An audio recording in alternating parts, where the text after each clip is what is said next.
Bonjour, petite astuce au sujet des cigarettes électroniques qui ont des fois des faux contacts. Certaines cigarettes électroniques ont des plots centrales en fait qui peuvent s'enfoncer ou des cliromiseurs qui ont aussi des plots centrales qui peuvent s'enfoncer. Comment fonctionne une cigarette électronique? C'est simple, la batterie a une borne plus et une borne moins. La borne plus est la petite borne qui se trouve au centre, à l'intérieur du trou, et la borne moins celle de l'extérieur. Le cliromiseur aussi. Vous voyez, il y a plusieurs types de cliromiseurs, bien sûr, avec plusieurs pas de vis qui sont tous compatibles, mais qui ont des fois des profondeurs différentes au niveau du plot central. Par exemple, sur celui-ci, je ne sais pas si vous arrivez à très bien voir, mais là, on voit que ça dépasse un tout petit peu. Voilà. Alors que là, ça ne dépasse pas du tout. Pour les cliromiseurs type CE4, CE5 et CE6, c'est pareil, plus difficile à voir, mais si on regarde attentivement, on constate qu'il y en a un qui ressort et pas l'autre. En parlant de ressort, certains systèmes, ceux de meilleure qualité, sont équipés justement d'un petit ressort pour s'adapter automatiquement à la profondeur de la batterie. Si vous appuyez sur le plot central, vous voyez, il s'enfonce. Ça permet de garantir automatiquement un ajustement de la profondeur et de faire contact, quelle que soit la profondeur de la batterie, du plot central de la batterie. Sauf à une exception près, si vraiment vous avez mis un cliromiseur de très mauvaise qualité, par exemple, mais mal conçu, on va dire, ou que vous avez un chargeur aussi qui peut être mal conçu. C'est-à-dire que quand vous vissez la batterie sur le chargeur, il faut toujours de toute façon faire attention de visser doucement. Dès qu'on sent une légère résistance, on surveille l'indicateur de charge.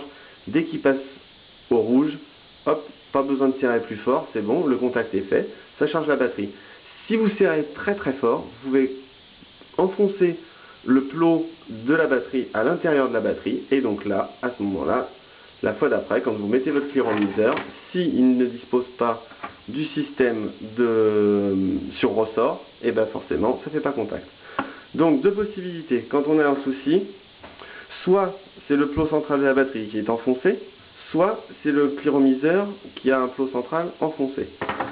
Si votre cliromiseur dispose d'un système sur ressort, il y a de fortes chances que ce soit la batterie qui soit enfoncée. Dans ce cas-là, il suffit de digonner légèrement le plot central en le faisant bouger. Alors attendez, c'est très difficile devant la caméra. Voilà, en faisant bouger un coup à droite, hop, vous reprenez de l'autre côté, un coup à gauche. Voilà, ça suffit. Normalement, vous l'avez digonné un tout petit peu.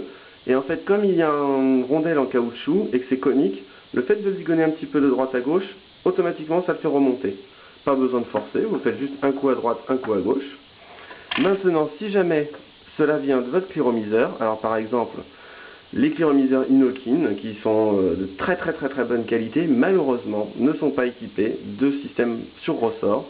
Donc dans ce cas-là, il faut venir chercher avec une petite pince à épiler, ou si vous avez un objet assez fin à rentrer à l'intérieur, conique, pour pouvoir saisir, vous saisissez le bord du trou, et avec un petit geste de droite et gauche, en tirant légèrement vers vous, vous pouvez faire remonter le plot jusqu'à ce qu'il ressorte légèrement.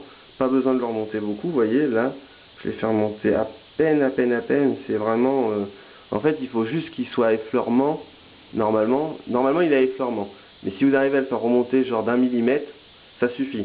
Faut pas aller très fort, parce que après, à l'intérieur, il y a tout un système de cheminée et des petits fils qui sont retenus, qui sont connectés à la résistance. Donc, il faut faire attention à ne pas les abîmer. Donc, pareil, quand vous tournez, ne faites pas un tour complet pour ne pas vriller les petites résistances qui sont à l'intérieur. Juste vous digonnez un tout petit peu de droite à gauche, comme ça, un petit mouvement circulaire, tac, tac, en tirant légèrement vers vous, assez fermement, mais en tirant un peu vers vous.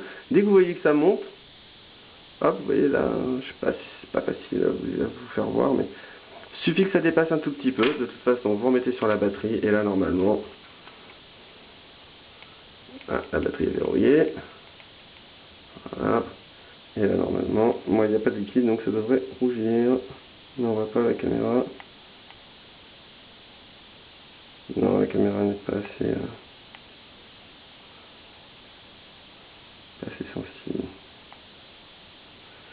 Mais enfin bon, en attendant, voilà, j'espère que ça pourra